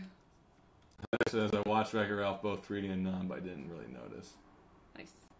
And that's the thing, like, I don't need to be blown away by 3D, but I like when it works in its favor, being like, oh, this is immersive, but like, whoa, it's in the screen! Yeah. That being said, I love Journey to the Center of the Earth, because they pulled all that stupid crap. Oh boy. Because, like, the movie itself is whatever, but, like, the fact, like, the guy turns around with a measuring tape right in the camera, I'm like, alright, I'm in the right movie. Yeah. But I gotta say, like, the amount I enjoyed Wreck-It Ralph, like, I think I like it, when we were doing our list, I think I like it better than some of the Pixar's on my list. Oh, definitely, like, yeah. I had a lot of fun. It kicks the crap out of Cars. I mean, we know. Not too hard. We said we don't like I said I liked it better than Up and Wall-E, because I've stated my problems with Up and Wall-E is the first 20 minutes of both movies are great, and then the rest are kind of whatever. Wreck-It Ralph is solid the whole way through. Mm-hmm. As is it. Like, it's fun, you feel for the characters, you want them to, like, achieve what they aspire towards. It's just like, it's a fun movie, it's heartwarming, it's sad, it's happy, it's, you know... Not to say that those other movies are whatever, but it's like my favorite parts were the beginning of those movies. This movie is like my favorite part is the whole movie. Yeah. Like, I just enjoy all of it. Like, The Incredibles is like my favorite part's the whole movie. It's such a solid film to me. It's my top of any animated film. There are scenes that are my favorite, but overall, I love that movie. Yeah. So. I'd put Wreck-It Ralph pretty high, and not even just for game nostalgia. I thought it was well handled. It was fun. And you know what? The honesty thing is, anytime I'm wrong about a movie, that makes me happy. Because I'd rather enjoy the movie than be like, I'm right! It was predictable! Yeah, like, I'd rather be wrong all the time. I really hope I love The Croods, and so I know we're kind of, like, not sure what we're thinking from the trailer so far, but... I'm not going to go see it. But, I mean, I really like Chris Sanders, and I think he's directing this, and I loved How to Train Your Dragon. I could be turned around, because that was the same thing with, Iron Giant. I thought Finding Nemo was going to be dumb, and I really loved that movie. Iron Giant as a kid, I remember going to see that, and I was like, this is going to be lame. I didn't like the commercials, but it was actually quite a heartwarming story. It's like one of my favorite 2D movies. It was misadvertised. We talked about this before. Like, Iron Giant was kind of like, they tried to make it like, the old boy action film. Yeah. But it was more like, he's a robot and he's sad. And what is it to be human? What does it mean? What is it to have a soul? It's like it's really just The storytelling was amazing. Wait, we got some people talking about stuff. I liked Wreck-It Ralph a lot, but Paranorman's still my top animated film. Paranorman really made us. Paranorman's up there, but it's a different. I don't really put it on the same scale as like the Pixar and Disney, because like Paranorman's kind of a different kind of movie Yeah, for different reasons. It feels a lot like in a way like a bit more serious. Yeah, a film. I don't know if mature is the right word, even though it is mature, definitely. I know it's a kind of a family film, but to me it does feel like a mature animated. Yeah, film. it feels more mature than that. Like it feels feels like it could have been a heavier film that. Like I don't think there was too much pressure from the studio to make it more kid friendly. Outside the fact that Pizza has like the Paranorman Fry box. It's kind of like to me, Paranorman was really kid film in that like The Goonies was a kid film, or like any of those ones where it's like kids. It has actual a bit kids. more edgy. Yeah, like I think that's the one thing a lot of us. And the thing was like Wreck-It Ralph, it wasn't meant to deal in that zone, even though like it does have some heavy like heartwarming and sad moments. But it's like it's not that kind of heavy. It's not that kind of gritty. Like it's heavy stuff, but it's like. Yeah, I really love Paranorman, but definitely. It's a different and some people area. don't like it for the same reason I love it. Yeah. So, but I mean, again, we don't want to spoil anything. No, we're not saying nothing. Even though you should have seen it by now. But yeah. You Unless, animation unfortunately, fans it doesn't of you, come out. We should see all animations. I haven't actually seen. what's Rachel it called? saying Paranorman gave me goosebumps. Me too. I remember being in the theater just like Snap, dead silent in the theater. Silence in a theater. Absolute silence. And the theater was full of like animators and stuff. Like we're all in there. It was just. You know, this was something too. It was special. Heather, our sister, saw Wreck-It Ralph in Mississauga. This is interesting. We mentioned Toronto's a city of nerds. Toronto is such a city of nerds, but Heather went to go see Wreck-It Ralph, I think, opening day. Opening night in Mississauga. And it was one like, town over. It was quiet. It was like people weren't really laughing. It was kind of just meh. Like let's go see the new cartoon. Like theater full of kids, so maybe kids are keep talking the kids a bit. happy. But we went to see Wreck-It Ralph Saturday night. And I think Sunday was it Saturday? Yeah, Saturday night. Yeah, I think looking around, the average age of everyone was like 22. Yeah, it was us. It was like 20 to 30 to some little kids to older, and it was just such an animated crowd. I was like, yeah.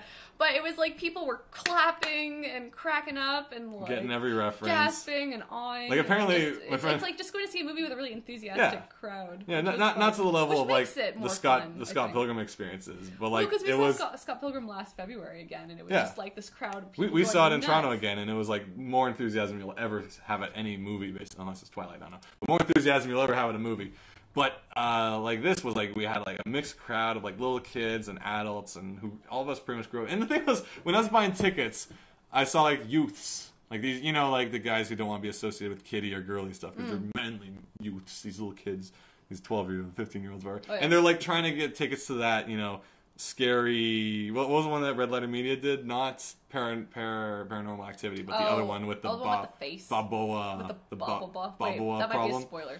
I don't know, but basically, like they were like buying tickets for that, but then he's jokingly be like, "Dude, get Wreck-It Ralph." And we're like, "You should get Wreck-It Ralph." And I'm like, awesome. "Dude, you want to get Wreck-It Ralph tickets? It's the best freaking movie." We still haven't seen a trailer, and that movie's stupid. Yeah, so but it was just funny that because like that middle age what of is that kids one with the face who aren't old enough to be nostalgic but aren't young enough to be like Disney. They're like, "No, I'm not seeing a Disney movie," but I'm like, "This movie's amazing." Like, I almost spoiled stuff, like, in the lineup on the way out, because I'm like, oh my god, and when this happened, I'm like, oh, I don't want to be that guy. Oh. What are people talking about so far? Yeah, about how they were saying how quiet it was with the... Dead silent. And going back, a friend of mine, Jesse, he was at a theater that, apparently on the wall, there's a joke to, like, Shang Tsung was here or something written there. Oh, yeah. And he's like the only one that goes, ha! In this, like, quiet theater. One guy gets it, But like we were at like Young and Dundas on like a Saturday night, and like there's good energy. It wasn't like Snakes on a Plane energy, but it was like there was good energy in the theater. It was fun. Oh, Sinister, Sinister is the movie that Sinister. The kids were like, yeah, but like, hey, we're like, do it, you'll enjoy it. Get a ticket for Wreck-It Ralph. I'm like, yeah, man, yeah. Very different, I have to say, just because like I've been always seeing animated films, and it's like if there was ever any like, whoa, it's like, well, I'm studying animation, and yeah. Screw you. But I also really love it. I went with my sister with a Monday, and there's only 2 people there, which is weird because the movie hit like 49 million or something like that, or what was it? It was pretty big. It was the biggest opening of the weekend. Sarah says there's a National Film Board. Excuse my nose. A National Film Board culture at my school, and there's a lot of Disney haters. That's interesting. Like the teachers? Or... Yeah, because you gotta. It's like all those like elitists who are like anime style. Brr. Well, that was what Sheridan was like at first, and which was weird because I remember like I love anime, and there was that guy who was like, "Why do all the animators hate anime?" at Sheridan. I was like, "What are you talking about? I love it." Oh, was that a panel you were on or something? Or no, was that someone was on that panel? Some guy on a bus. Wasn't it why? No, it was a comic panel where it was like, "Why do you hate manga?" or something like that. And he's like, I don't. Yeah, what? And it was one of those things where there's like people trying to catch him in the trap, being like, why do American animators hate anime? It's like, I don't. No, man, I'm all for it. Like, weird. It's great. It's all of them worked for the NFB at some point. What else is going on here? There's a couple things. Shaggy, when do you find out where Phoenix Wright is screening?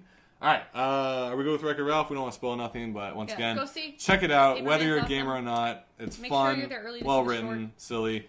Bring a bunch of people who are into games and stuff too. If you want a good reaction and stuff, because you don't want to be like matinee on a Tuesday, and you're like, who else did with it? It's like, We no. sometimes have good fun matinees on a Tuesday. Oh, I saw Son of Rambo, and it was like, for my birthday, there was like 7 of us there and like one lady, and we like ran all over the theater to get different seats away from each other. It was great. We wanted to sit as far away as we could to spread out and dominate and yell at each other in the theater. That lady must have loved Yeah, it. so if you get a matinee in like one of those like 100-seat theaters and just spread out during the morning, it's actually kind of fun if you have like the day off or something. I just want to like double check if we missed anything that was kind of cool. Sure, Let's scroll down.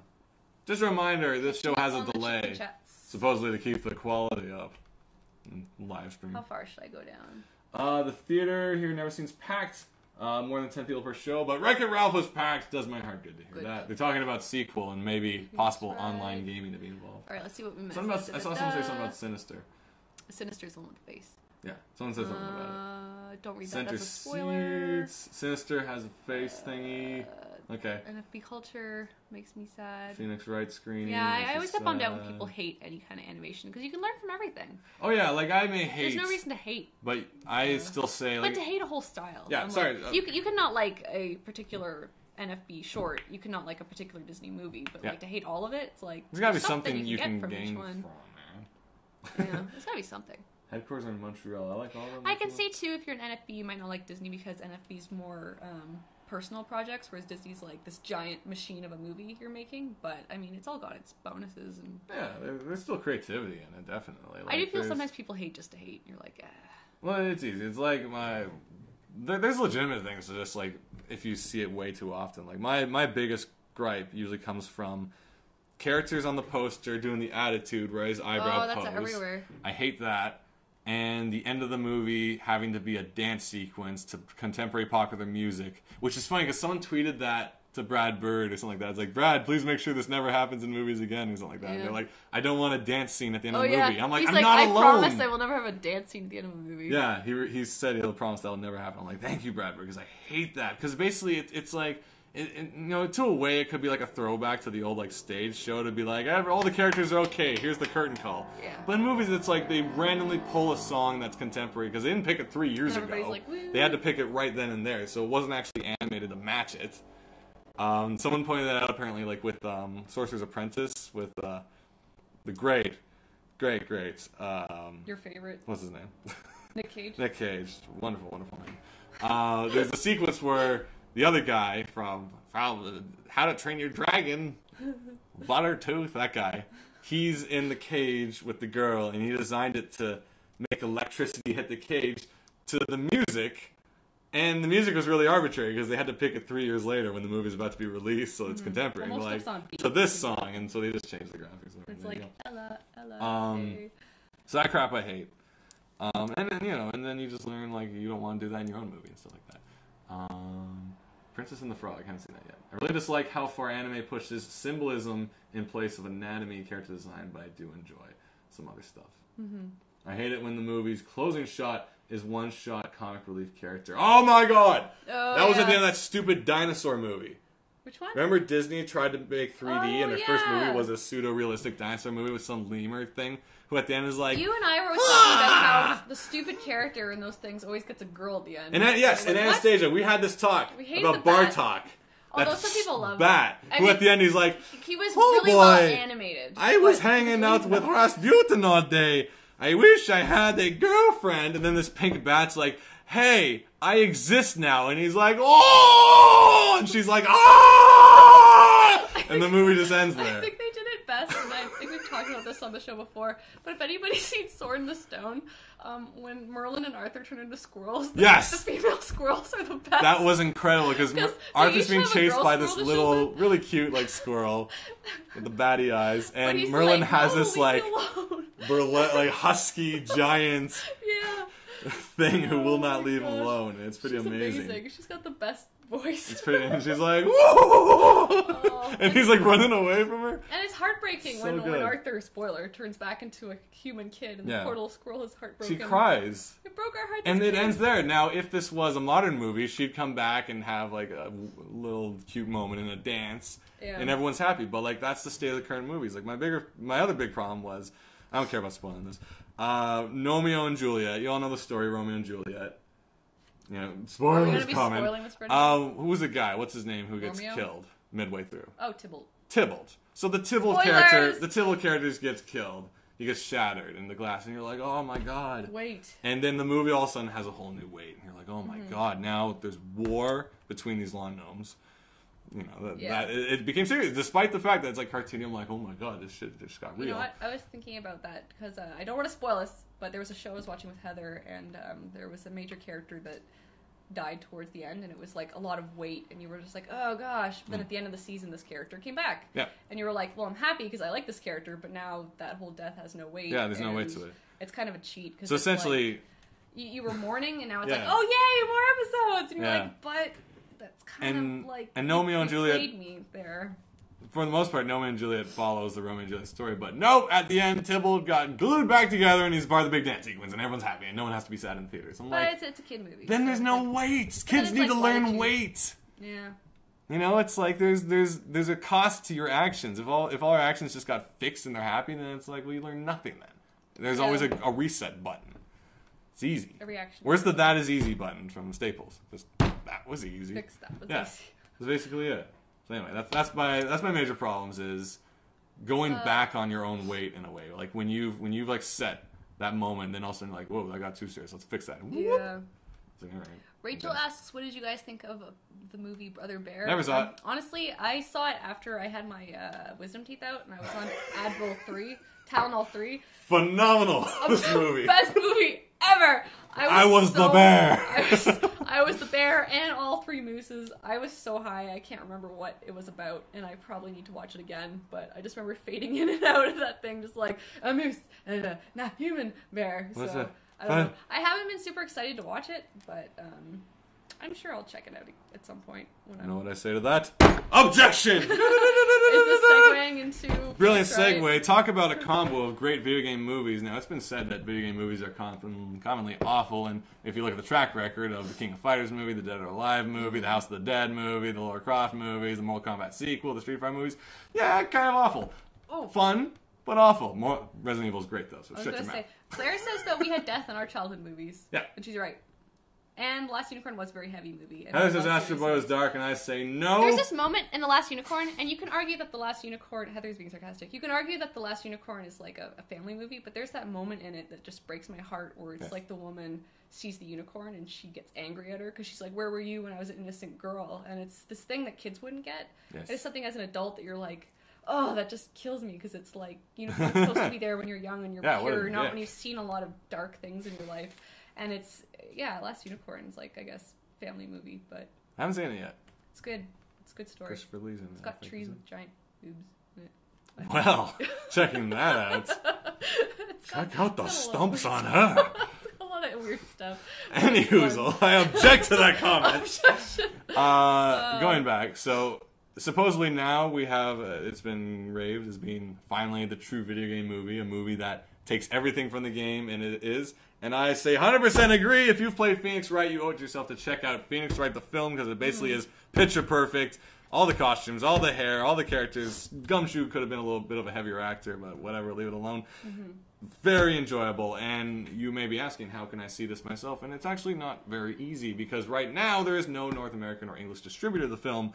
GamerCamp requested the company to create a translation for GamerCamp, so it's kind of a special, very special screening. It only screened twice. It was on Wednesday on Halloween night as well as the Sunday after GamerCamp ended. Full house. The theater was packed with people. Some were dressed up. It was a time. We all really enjoyed it. If you can see it at a convention or with a crowd, definitely check out the Phoenix Wright movie. I'm not going to say too much about it because Katie hasn't seen it, so we can't really discuss it. But definitely, as far objections. Yes, thank you. But even beyond that, beyond it being a video game movie, it's just really funny. It's well written. It's silly. Characters do just weird things. People are eccentric. If you've played the games at all, you would know. And it's basically they took a lawyer, like watching it, you almost feel like you're watching like a procedural, like a Law and Order or something. But then like people are bringing up evidence on these floating screens and then throwing the floating screens at each other for emphasis, being like, well, what about this? And someone will go poof and stop the evidence and things like that. And it's just over the top. It's insane. Check out Phoenix Wright, Ace Attorney in film form if you can. Mm-hmm. You can also download it if you want, but honestly, if you can see it with a crowd first, I recommend that. Because there's lots of surprises. If everyone gets the references, you'll have a good time. Excellent. Alright, I don't want to say much more because no one else knows what I'm talking about. I was curious because Heather was mentioning, did you see Astro Boy? I did. It had that weird kind of same thing though as we were talking before, where it's like the original story, if you know Astro Boy, is the guy's son dies. Yeah. And then so he makes that robot. Dr. Tenma, as he was. Just like in Monster. That is a dark moment at the beginning, but then at the end, it's like they fix it up nice. They fix it up so that the bad guy can't get killed. Like they go really gentle and tender at the end, but that kid still died at the beginning. Yeah, Tenma is a prick. Which was really weird. But they turn it around because he was our favorite actor once again. But I mean, like, it's weird, like the weight in that movie where it's like the child dies at the beginning because that's how Astro Boy is created. Yeah. But after that, it's like there is no wait for danger. I think if I remember properly. Well, no, the premise is like the same thing that happens to kill the kid is going to happen to the bad guy. Here's the thing: weight in a movie is you can say it's like, oh, the kid died. This is a heavy movie. I'm like, no, I argue not, because the kid we had no investment in him. This kind of goes back to the thing we're talking about before about creating characters you care about, creating child characters you care about. If you haven't seen it yet, watch the Jimquisition on The Escapist and look up the episode where it talks about children characters. Very important for you to watch this if you're a writer or interested in things, or if you're pissed off at watching The Walking Dead on TV. Definitely watch this. Holy crap, Walking Dead. It is very useful to your knowledge to know about this. It's about creating characters, and the thing was, Toby, or whatever his name was, at the beginning of the Astro Boy movie, he was a nothing character. He wore a hat and he gets vaporized. Sorry for spoilers. And then Ten was like, in the first 5 minutes. Yeah, first 5 minutes. So whatever. It was like the dude in Jurassic Park who fell into the raptor's cage. We don't really care about him. So then, some guy was like, shoot her! And then he was like, my arm. They're kind of biting it. Sounded like the guy from Letter Media. Oh no! Oh my god! I have to say, you had me watching a lot of those, and you had the one that was the double for Sinister and Paranormal Activity, and I could not look at the screen even though they were comedically reviewing it. Like, I get so freaked out where it's like anything's happening. I'm like, the volume goes way down, and I'm like, oh, I can't even anytime stuff pops out on the screen, it's like, you know what's gonna happen. Yeah, I watch scary movies like over a pillow. Just like... but going back to Astro Boy, the original comic, here's the thing. Tezuka was always pretty swift with death and car accidents, honestly. If you read Blackjack, people, like, the most dramatic moments of any movie will happen in 3 seconds in the first page of his work. Well, it's just Blackjack's all about fixing people. And, man, that guy loved car accidents. That's all, most of his plots came from that. And that's the same as Astro Boy. The first 2 pages, his kid gets in a car accident, and he loses his kid. And so he tries to rebuild him as Adam, or the robot, whatever we call it. He wasn't actually Astro Boy. That was like the North American name. Yeah. So he tries to rebuild him, but he didn't. But Tenma rejected him. He recreated his son, picture perfect, but it still wasn't perfect. So he just said, no more. And he just dumps his kid, and that's the end of it. And then Dr. Light, or I don't know, Mega Man, I don't know what it is. Like, some other professor starts hanging out with Astro Boy. It's all cool, and that's where shenanigans happen. Whether things get fixed at the end or we ever see Tenma again, I don't know. I never followed up on Astro Boy. Got kind of bored. I'm not gonna lie. But the movie kind of wraps us up nicely. Sorry if this is spoilers, but honestly, by this point, it's been a while. You know, the robot kid who replaced Tenma's son does some stuff and fights robots, and then he comes back, and then Nick Cage, who's Tenma, says, I don't care, you're my son now. Hugs, hat, let's go to the fair. And you're like, huh. Okay. I guess he got what his real son's, he replaced. Yeah. Is he a dog? Like, did he just, like, replace him and hope no one noticed? Being like, don't worry, kids, Fluffy's here. He may be a German Shepherd now, but it's still Fluffy. You know, so it's kind of like, it was just kind of weird that it wasn't, the weird thing about the movie was he didn't seem to accept him as, you're Adam, the guy, the other child I made. It's like, you replaced my son really good, buddy. Let's just pretend that accident didn't happen. I'm like, well, so much for honoring the memory. Anyway, that's weird. It's like, now we're all going to pretend this never happened. It's like that episode of Simpsons that even Matt Groening admits was the worst idea ever. Really? It was when Seymour Skinner wasn't actually Skinner. It was another soldier who he thought died in war. And so when he came to deliver the news to his mom, Seymour, he told her that he was Skinner. Oh, weird. And then that secret was revealed. And then to retcon the whole thing, they decided, like within Springfield, they didn't like the new guy, so they got rid of him and just pretended that Skinner was still Skinner, and no one can say They're like, he now wasn't. we will pretend this never and happened. they retconned the whole thing, and like that could be funny, but even Groening was like, yeah, that wasn't a good episode. And I was just like, that's one of the worst episodes I've ever seen of The Simpsons. It was such a retcon that it was just terrible. That's no good. Because you have to kind of accept the weight of what you're writing, and that's part of it. If you just going back to bringing a character back to life to make everyone happy, it's like, dude, you chose.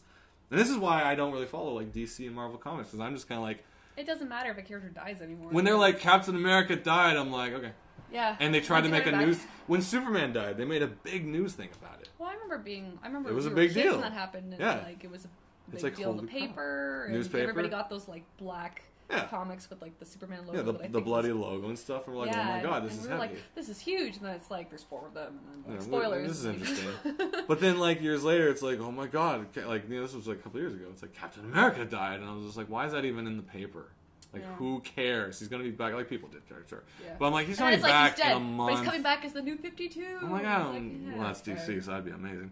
I keep mixing them up, and I'm so embarrassed. When I know for sure, but, like, Marvel didn't do New 52? Okay. No, they do Marvel Comics, which is basically the New 52 every other month. I'm into comics. I like Marvel characters like Batman. It was like, what? No, I know the main ones. But... Rachel says, I heard DC and Marvel described as sandboxes where you have to play with the universe and you eventually run out of room. Yeah, honestly, that's true, because like this is one of the reasons why I really enjoyed the Alex Ross Kingdom Come from DC, because it was under the premise that these Golden Era 50 superheroes were Golden Era 50 superheroes. And in the modern day, they were old. They weren't around anymore. Superman had like a beard. Some people are eternal, so they're still around. But it was just like there's a whole new generation replacing them. And they're just screwing things up because they're just overpowered and they're just breaking things. And I'm like, I like that concept because it's like, you know, everything actually matters. There's weights to everything. Like if some character gets injured, that could be permanent. Yeah. And, you know, if someone is out of the game, they're out of the game for good. And it's just like, that was an interesting premise. But the model that DC and Marvel run on is eternal, you know, product. They can't age their characters. They can't have birthdays that actually mean anything. They can't have the characters married for longer than 2 years.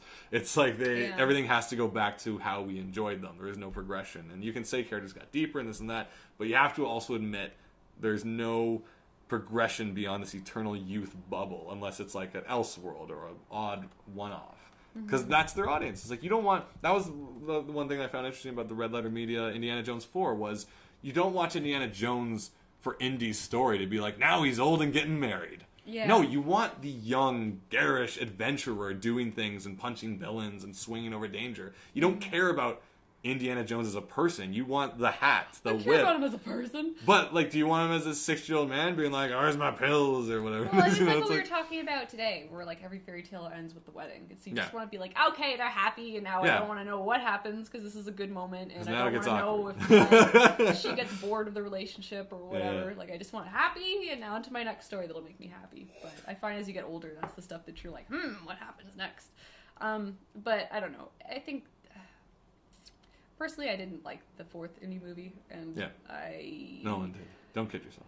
Even if you think you did, maybe you could play a more interesting story with an older character, but... Oh, you could, but, like, was his character so deep and interesting in the first place? I guess not. That you want, like... kind of roguish, and... You know... But, I mean, there was all that stuff I liked about it. It was, like, he was adventurous, and he was handsome, and, like, he was but it's like school teacher by day, and then, like, freaking punching Nazis by the other day. Yeah.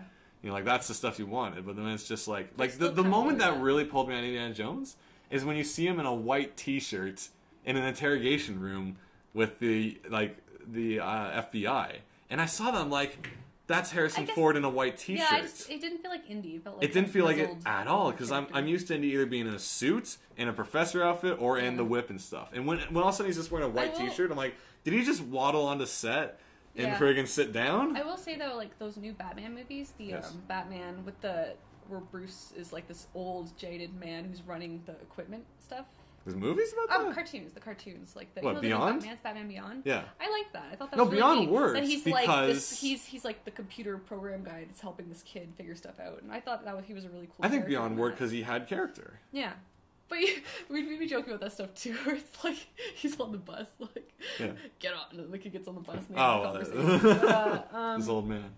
Yeah, no, that's what I mean. I think Indy could have worked. I just don't think it was. I don't think they handled it right so because they didn't try to make him old wise Indy. They tried to make him young Indy again, swinging and punching and shit. It was like having another heyday, I guess. Yeah, which didn't make sense. It's kind of like he was still acting like he was the young, garish, exciting, sexy Indy, like doing stunts and things. It's like.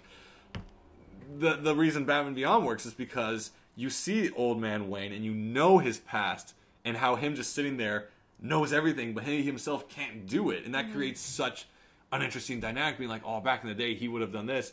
Now he can only tell Terry to do it and hope he does it right, or hit the electric button or whatever it is on his suit. Over using that thing. Because remember, he locked his suit down when he was going willy-nilly, and he's just getting kicked by guys. Oh, yeah. He's like, Terry, you're a jerk. And he's like, nah. Now you're going to get kicked by dudes. You'll get a kicking by the Joker gang, which is very suitable. Jerkish. I don't know. It's interesting, though. It's just it's all about, his characters and stuff. Yeah. Exactly.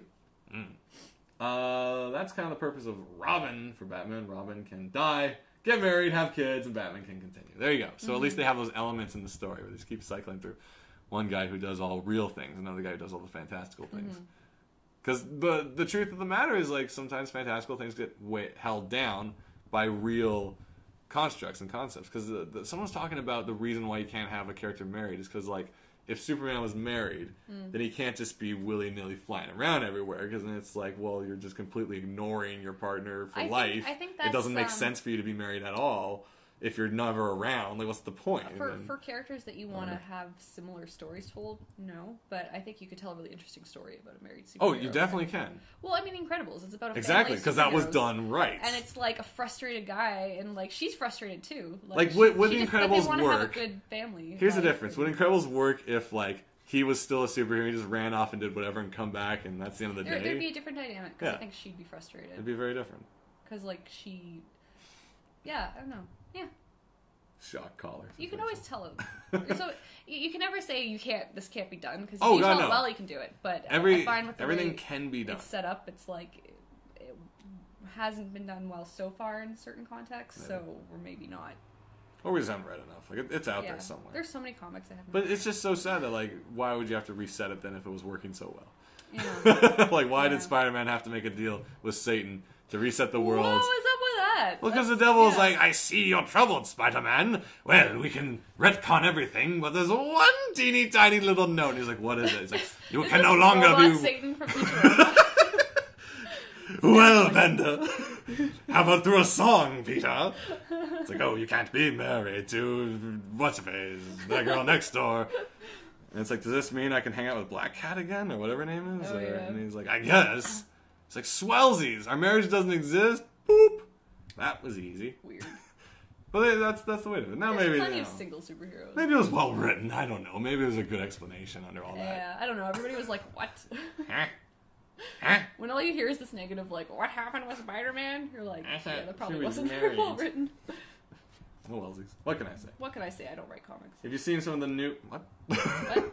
I guess not. Wait, no, you did. Sometimes. Well, I wrote autobio comics. There you go. New 52, Superman and Wonder Woman are together, and it's the most confusing unromantic relationship ever. Yeah. Unlike Catwoman and Batman's frequent rooftop relations, which I think are endearing, heartwarming, and a good model for all men to follow. Just a good jolly romp on a Just gotta have a mask, no expression. Big pecs, or no, what is it, abs? It's just like weird and abs. Be lifeless, and your woman will be all over you. Yeah. There's so many problems with that Good stuff. God. I'm not going to talk about it again. We've mentioned it enough times on this show. New 52, way to go. Intimacy. Yeah, but you know, Wonder Woman, Superman. I don't know. Well, because he was all like fawning after Lois, who's all like, hey, Clark, can you hold my hair back while I throw up after I make out with that guy? And he's like, okay, Lois. But that's what was endearing about it, because it was like he fell in love with someone who... Yeah. There was an interesting Tumblr quote going on about it where it was like, he was genuinely like inspired by her too, because she's just such an amazing journalist and just what she does, and it's like he's genuinely like, this person doesn't have all my amazing superpowers, but she's so good at talking and like getting you can talk away out of a sunburn. Like she's an amazing human being, and it's like that. So I mean, him and Wonder Woman feels kind of like just a weird office fling, where it's like now it's cool, but this eventually Justice it's gonna League be office like, fling. but Lois was what I wanted all along. Yeah. Yeah, I guess. I don't know. That's the thing. Well, I don't know what the thing is anymore. Yeah. Oh well. Well, it's almost been an hour and a half. Cloud Atlas. Okay, so check it out. Yeah. Oh yeah. That's all I have to say about it. Oh no, it's Cloud Atlas is definitely a discussion movie where there's a few things to it. Like watching it's definitely an actor's movie where it's like watch 6 actors do 6 different roles in 6 different timelines, and it's pretty unique because they're all different and putting on makeup, and it's great. And it's like one of those things. So it's a very like arty kind of actor thing, but then it's also like an interesting discussion on like reincarnation and themes that continue throughout life and history, and the actors, and they play sort of different roles each time. So it's definitely like I can't really actually explain like whether I liked it or didn't, but it's something that's definitely worth checking out. Maybe You're like, I watched it. It happened. It's like there's arguments for and against it. Like I find part of it's kind of like because it was an anthology style, some stories felt they were lacking a little because there wasn't enough time to flesh them out, even though it was a 3-hour film. And then other things. Anthologies are tricky. But then the other half of it, sometimes it's so well edited that the same emotion or action is kind of taking place in multiple stories, and they cut between them. And it's not jarring whatsoever. Like that, it works really well in certain places. So definitely check it out. I don't know if you have to go to theaters to do it because it's not. Maybe if you want like the whole Marshall McLuhan, the mediums mentioned, it's an intimate environment, it's quiet, and you only focus on the screen and no one's on Facebook. Maybe see in theaters for that, but definitely like it's something that's kind of neat to talk about. This film. Check out Cloud Atlas. It's cool. Lengthy. You feel its length. It does that bad thing where you think it's near the end, but it's actually in the middle, and you're like, oh. And that's always, and it's not because like I was bored, but it's just like you felt like it was leading to something. And it's like, oh, there's actually 20 more minutes, and it's like, I see. Check it out. It's interesting. People said that about the end of Lord of the Rings, where it was like, and. Yeah, that was just bad. I'm sorry. I liked it though.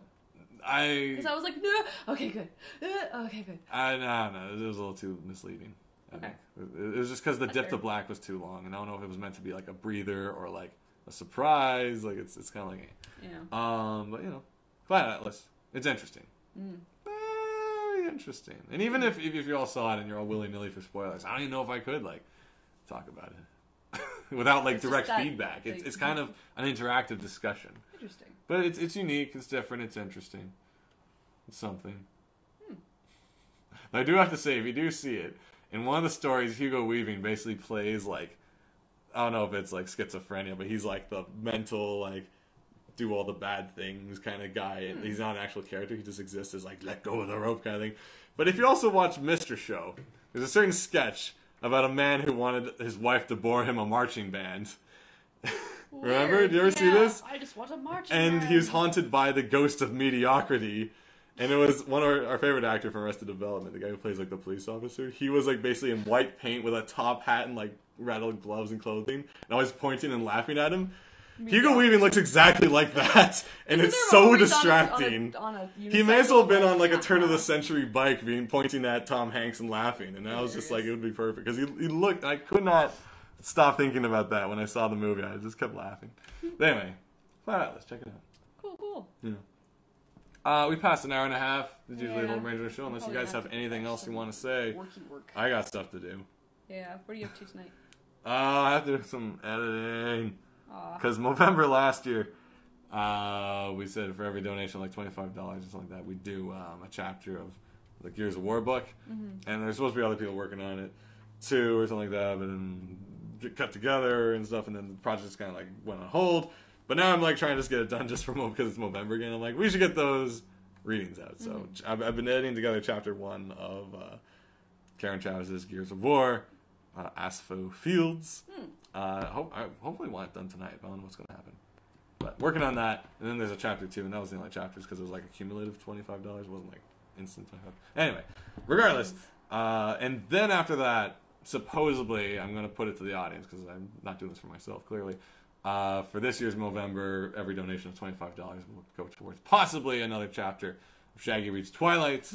If you enjoy it, if 13 chapters aren't enough to satiate your needs and wants, I'm going to be posting about that after I at least get the first chapter of this out, just so I show I'm not lazy and I don't live up to what I promise.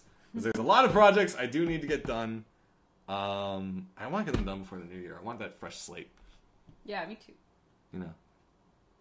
There's a lot. Finish all the commissions. Yes, that's something to do too. So if you guys are interested in that, going back to the beginning of the episode, we talked about Movember. If you want to help change the face of men's health, as well as release new chapters of Shaggy Reads Twilight, I'll be posting a thing about that soon, which will be $25 donations. We'll bring that out, and you get your name in the credits and all that good stuff. It's great. It's almost like this is a precursor to Kickstarter. Honestly, came out with this first. Where it's like $25 and you get this and your name's in it. It's great. Who wouldn't want that? And I haven't even given my favorite voice to anyone yet. Oh, there we go. What's the name of the big bad vampire from the first Twilight? Is there a big bad vampire? I think so. He has like those two minions. There's a dreadlock guy and some lady. Yeah, there's a big bad vampire. Yeah, if you want him to have the voice of the Mad Hatter, oh, God. If it isn't Edward, he seems to have a strumpet. Well, Bella, if you want that to happen, keep it posted. Beyond that, anything else in the chat? Will you have another beard video? Maybe trying to get your beard slapped on this time. I already shot it. I haven't edited it yet. I'm trying to get it done. There is a beard video. I did it. The same night I shaved, funny enough. So maybe. Hopefully you'll see it. It's going to be late either way, because it's just, this week is just backed up with all this stuff. Anything else interesting? Hey guys, you're just pretty impressed. Well, DC and Marvel, I'm not impressed. Sandy, no, not really. We had some rain for like 3 days, but that was about it. Yeah, we had a little bit of bad rain. He lived in town, extra rain sleep, going to sleep and everything. There was something I was reading. Is there? I'll let you look. Oh, I guess we're good. You sure? Well, if you guys have nothing else to say, thanks for doing this. Thank you for showing down the show. What else we gotta say? Do a real slap. It hurts. Nah, I don't want a real slap. No okay. real slap. So the book, of course. It's Silly Kingdom. It's around here. I don't see it anywhere. Is it not over there? Oh, is that over there? It's totally over there. You know, we worked on this little book thing. It's called Silly Kingdom. And how many copies do we have left of this fine quality we're down physical? to 25 copies. We're down to 25 copies. If you've yet to pick this up, this is the last version of this print. There will be no more. If we reprint it, it's going to be in a different format. Yeah, we're probably going to try a different format for the new books. What can I say? You're running out of time to be one of the originals. This perfect bound, digest, fine quality. This is signed to someone? Oh, that's because that's one of the. I'll put it away then. I won't mess with it. The website, of course, sillykingdom.com will take you to the website for a measly 99 cents. You can get the digital copy and you can share it with your friends and let everyone know it's amazing. And or you can put it on your digital devices. And also for $6, you can get the physical copy, which will be signed and little doodles inside, and each one is original. As I say, it's like the last 20 or so copies. Yeah. Kind of want to get that, don't you? Yeah. Exciting times. Beyond that, you're going to want to check out the Twitters, of course. Look up Shaggy Shan, look up Katie Shy. Yes. The Tumblrs, same names. Mm-hmm. My Tumblr's like my blog. It's just got more rebloggy stuff that I like. It's like you have to go back like 4 pages to see actual drawings because everything's just like, here's a random pug as a friggin' sand raider. Bantha. I gotta reblog that because that looked amazing. That was good. That was like definitely check that out because the Tumblrs were all the fun stuff. Tumblr just tends to be nothing original for me that often. It's mainly just I found these funny and I share it with you guys. So you can enjoy what I find funny. Also, I retweet the guy who does Gravity Falls art. Like he actually works on the show. Yeah, so. I've seen some really cool stuff. He does Wreck-It Ralph designs too, apparently. Yeah, it's pretty cool. Oh, the art book is actually out now. The Wreck-It Ralph art book. I'm going to buy it. It's at I gotta go to the Labyrinth. I love it. There's another art book that came out today too, as well. Oh, I think it was Assassin's Creed 3. But yeah, Wreck-It Ralph, definitely want to look into that. Yeah, check out the art book. Gorgeous. Facebook page. You're going to want to go on the Facebook page. Look up Facebook/Shanahanigans. Yeah, we will be doing stuff with it eventually. That's where all the most recent updates are. That's when we update you on when the show's coming out. Normally, these shows every Wednesday, 8 p.m. on live stream. Tell your friends, but also tell them they have to log in if they want to do it. And of course, if you guys want to chat on the show, yeah, you can always reach us on this thing. If you ask a question that's really important, we don't get to it, we might have missed it, so just bump it up. And just keep reposting it. Yeah, again and again. Until we're like, get on the chat! I don't care! I want to ask you a question. Yeah. Anything else coming up? Is there any events? Any places? I'm just bored and away. I'm trying to get over this cold. I have a couple videos shot. Is there any stuff happening this weekend? Nothing I know of. Or you can just pop on the blog too if you want to know what's going on. That's true. Alright, well, check out Record Ralph. Full recommendations. If you can see Phoenix Ride, check it out. Cloud Atlas, do what you gotta do. Should be enjoyable. Yeah. Beyond that, thanks for coming by. And thanks for checking us out once a week. Yeah, we'll see you next week. Ciao! And stop.